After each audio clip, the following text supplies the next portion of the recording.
My husband stole the 3 million we'd saved for our daughter's future and ran off with his mistress, but the twins chuckled. Mom, relax. We've already decided everything. Quote, that night, my husband burst in shouting, where's the money? What the girls did left me speechless. And before we continue, please tell me what country you're from and how old you are. Enjoy. Quote.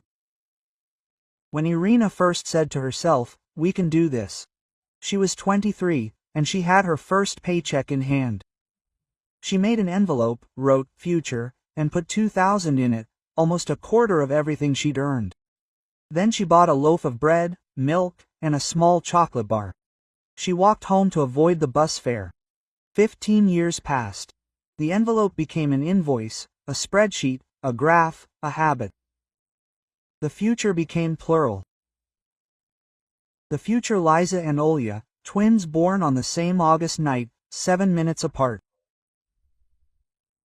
Irina saved not for abstract futures, but for concrete things: tuition, housing, a fund for the unexpected. Every month, she transferred money, photographed the receipt, and filed it. The papers were as calming as the sound of rain.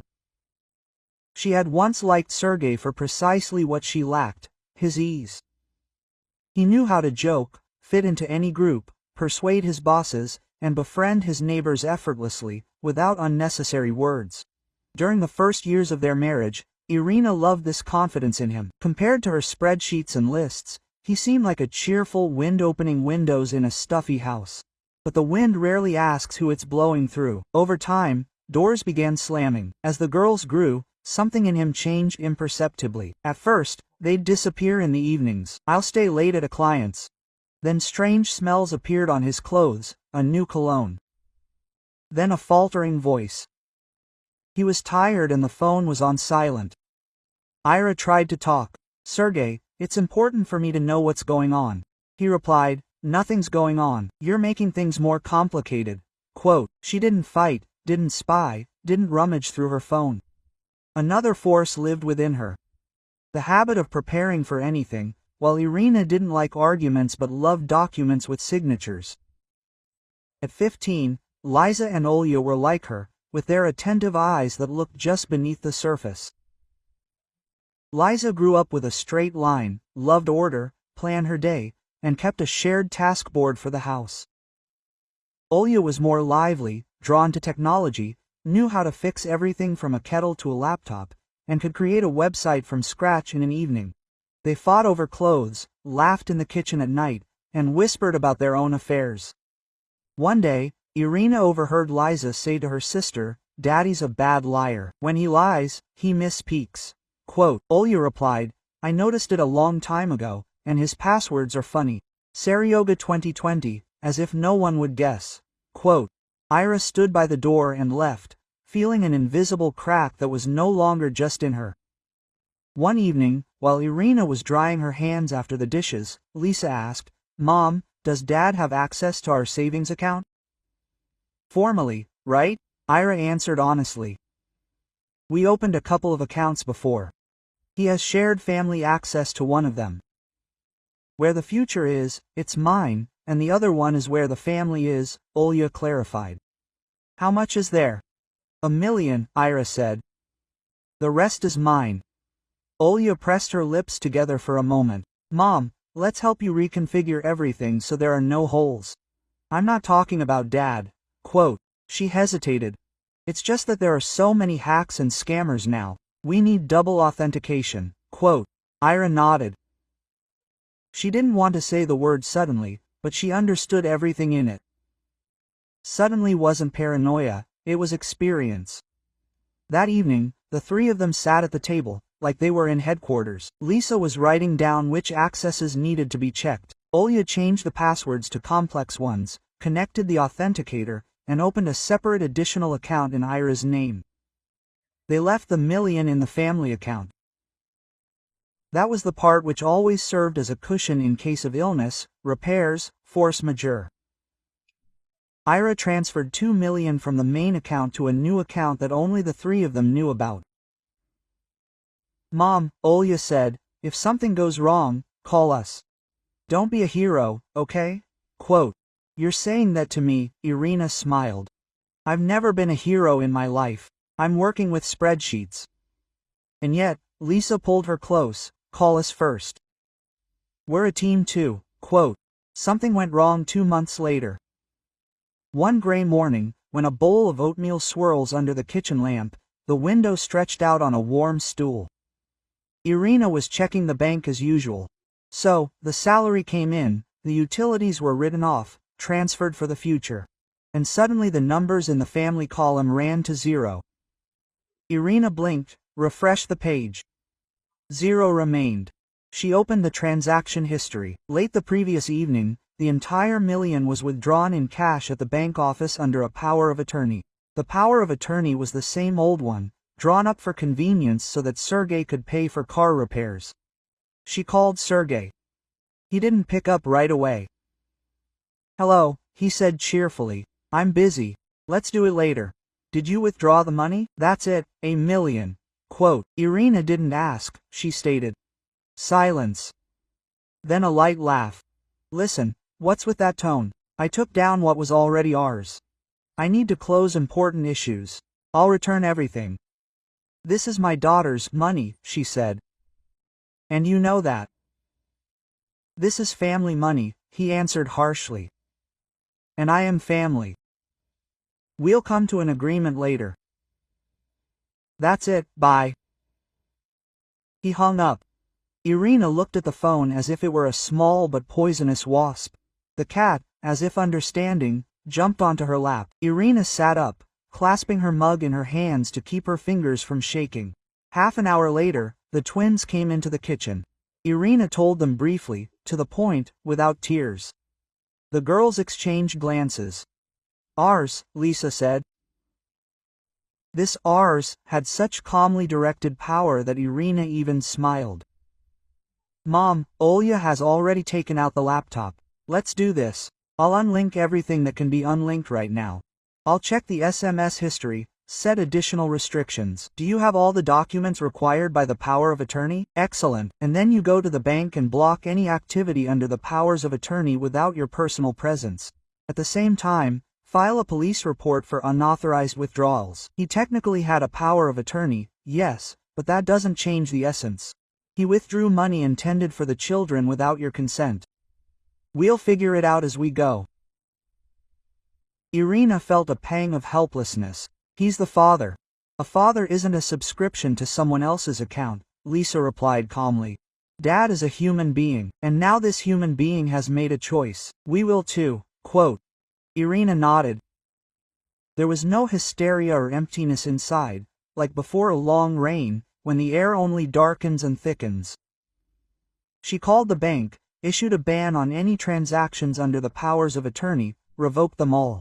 She immediately filed an electronic report with the police to record the withdrawal of funds, stating the purpose of the savings and the family context. She wrote Sergey a short message. The powers of attorney have been revoked, the accounts are secured. Further questions will be handled through a lawyer. I pressed send. I exhaled slightly. He didn't show up that evening. The same thing happened the next morning. A caustic text message arrived from his sister. Ira, he took money from you for business. Don't irritate him. He's a man, after all. Ira didn't respond. Tuesday and Wednesday were spent in a flurry of paperwork and running around. The lawyer was to the point, without pretentiousness. You did everything correctly. Your legal position is strong. Now we'll document any threats, if any, and prepare protective measures. Ira nodded, wrote them down, and thanked him. The papers turned to stone again.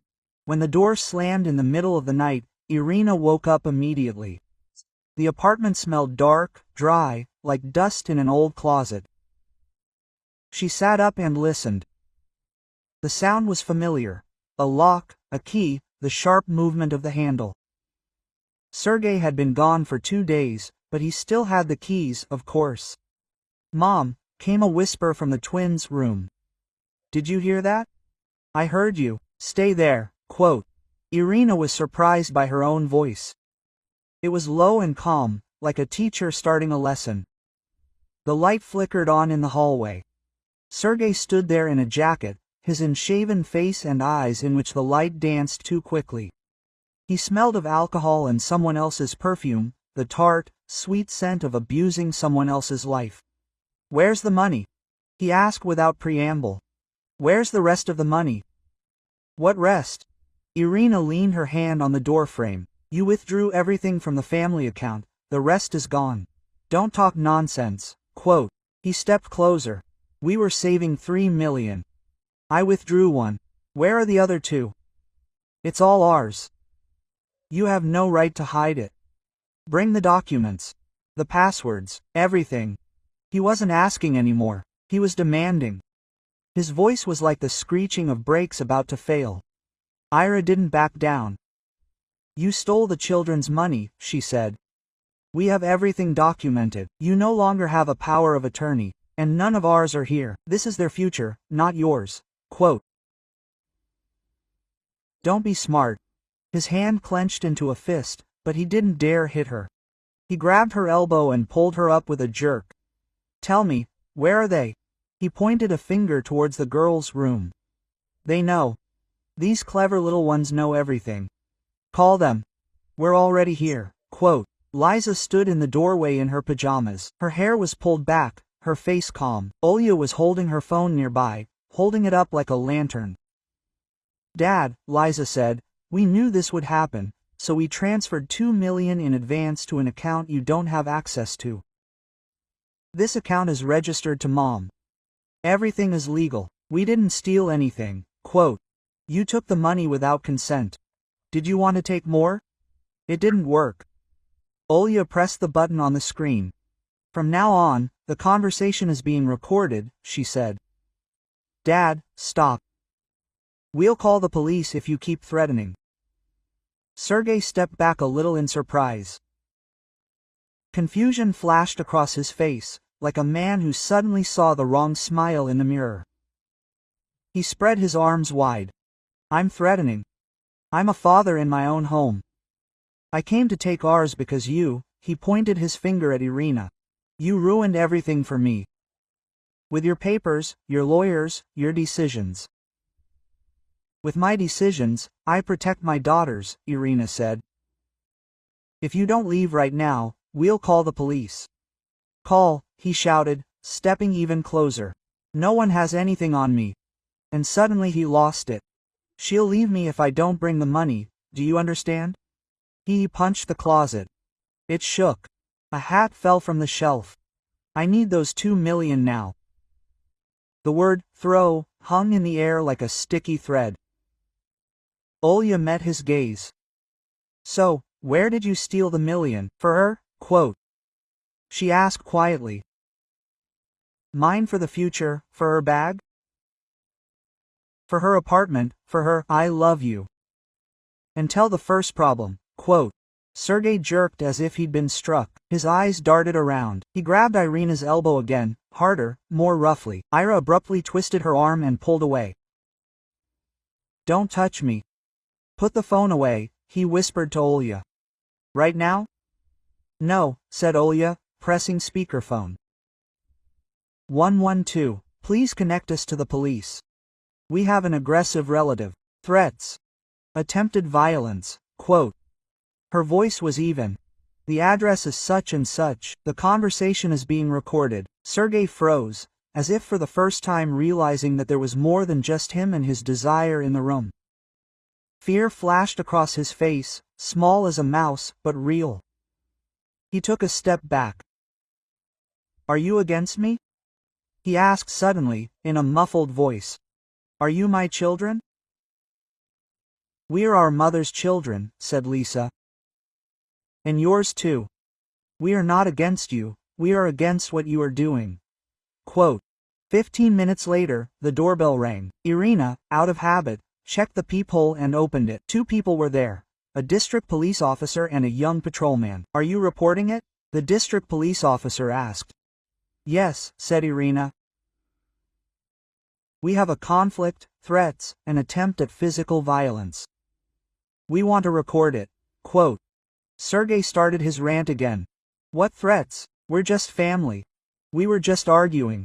It's a routine situation. We have a recording of the conversation, Olya said calmly. Both audio and video are on the phone. Excellent, the police officer nodded. Let's do it this way. Everything is calm, one at a time. You, citizen, he glanced at his passport. Sergei Petrovich, let's go. You'll be questioned. You, citizen, single quote. He nodded to Irina. We'll write a statement. Girls, well done for becoming witnesses. Single quote. The police officer spoke without mockery.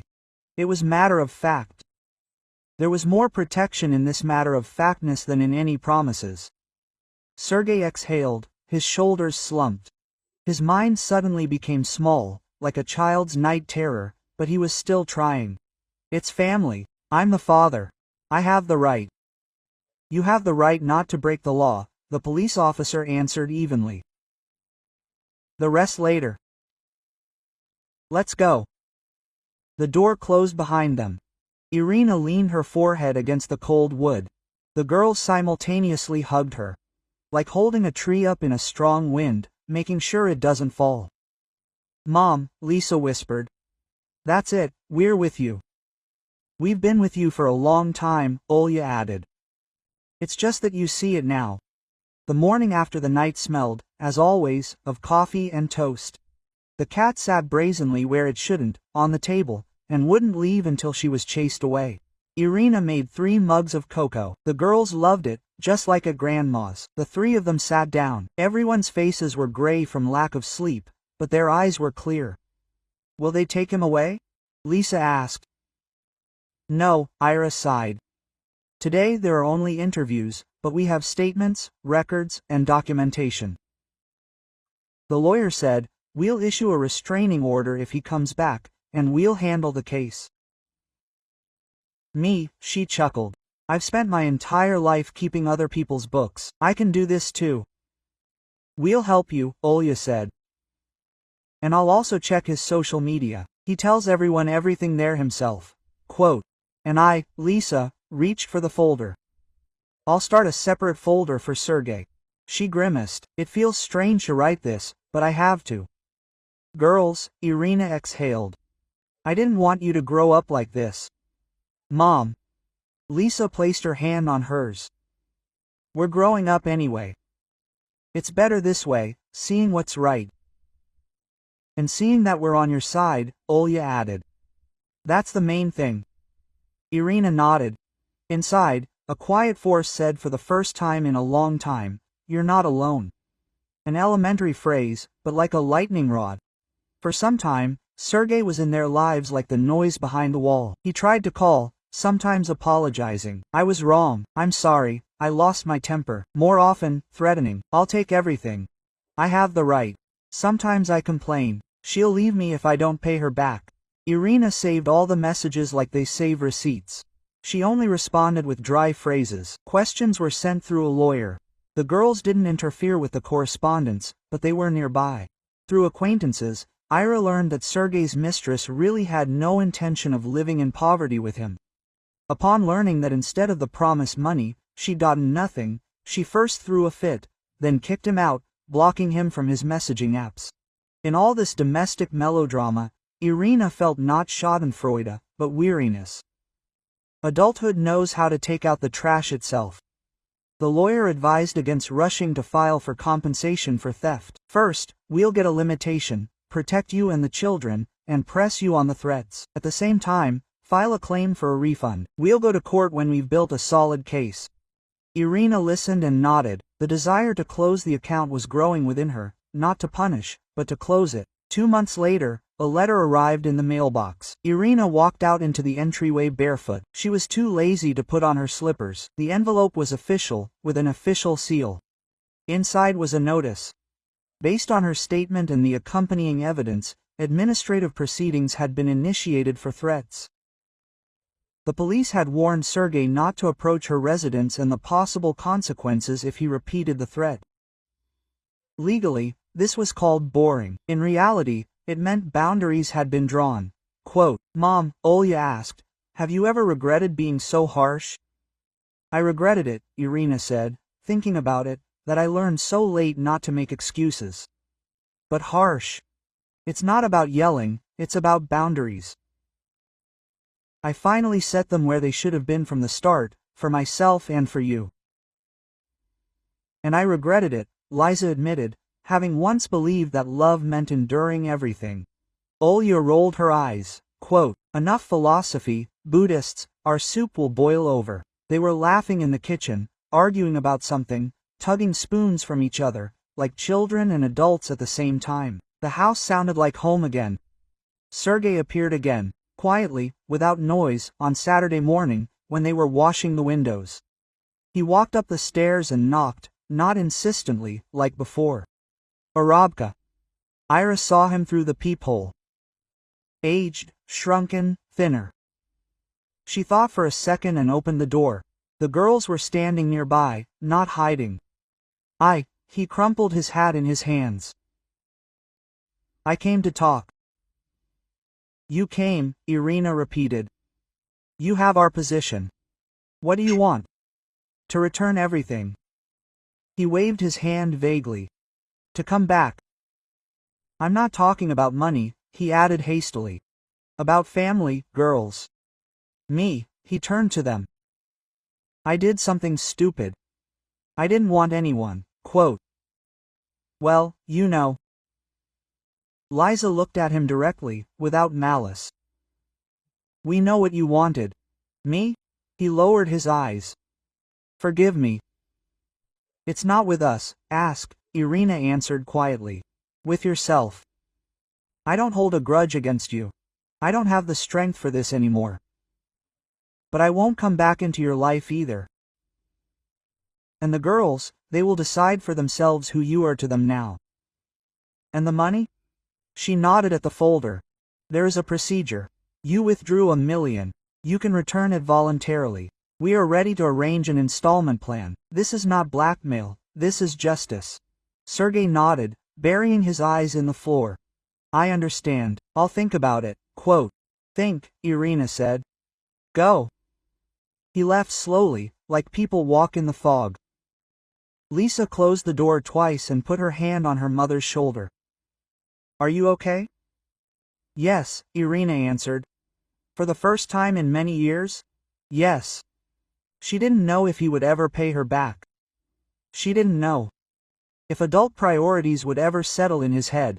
She knew only one thing. Their home would no longer be held hostage by strangers. I have the right. Spring came, as always, unexpectedly. The snow became dirty, the puddles glistened, the children ran around the playground without hats. Olya fell in love with a quiet boy from her class who analyzed the work technique and spoke in a whisper. Liza won the Social Studies Olympiad. In June, the three of them went to the sea. In the evening, they sat on the embankment, ate fried corn, laughed at the tourists in funny hats. Ira looked at her daughters, and in her chest rose something she could only call gratitude, for the fact that at a moment when her strength was like thin ice, they stood next to each other. Not in front, not behind, next to each other. Quote. Mom, Liza suddenly asked, have you ever been afraid that we'll leave you if you stop making decisions? Irina smiled. Of course, any mother fears losing her children's love, but you can't decide for love, you can forget love. You taught me that. They sat until dark, listening to the sea breathe, and were silent. Silence was a blanket again. In the fall, Sergei was summoned to court on their complaint, on the threats. He arrived in a wrinkled shirt, speaking quietly, almost guiltily. The court imposed an administrative fine on him and warned him not to approach their house. They left the courtroom in silence. He tried to speak. Irina nodded, but said nothing. Sometimes silence. The most correct phrase. He never returned the money. The lawyer insisted on filing a civil suit to recover the amount stolen. Ira filed without anger, without hope. Paperwork is also a path, not a quick one, but a firm one. If the court awards, let the payments be $1,000 per month. That's not the point. The point is that where the money is will no longer be her question. It's his question now. A year later, they celebrated the twins' 16th birthday. The house was full of friends, laughter, and music. On the table was a cake, jam, and marmalade. In the corner was a guitar, on the wall was a PTA, photographs. Olya with a robot, Lisa with a cup, and Irina by the window with a book. They sang ridiculous songs, hammered nails into a wish map, laughed at embarrassing stories. It was warm. Irina listened and thought, here it is, home. At some point, Lisa tapped her glass with a spoon. A toast to Mom for teaching us the most important things. Love also has limits, and that's why it lives longer. And Olya added that the stones in the foundation are not the absence of feelings, but the ability to feel without fear. Ira closed her eyes for a second. Inside, she quietly answered, yes, someday, perhaps, Sergei will bring a receipt for the first payment on the writ of execution, lower his eyes, and say dryly, well, maybe he'll cure his need to get everything the easy way. Maybe he'll succeed, not for her sake, or for the girls, but for his own. This will be his story. Their story had already happened that night, when a man stood in the hallway and shouted, where's the money? And two 15-year-old girls in their pajamas came out and said, stop. They put an end to what Irina had been afraid to do for years. They flicked the switch without turning off the lights in the house. And now they could live by that light.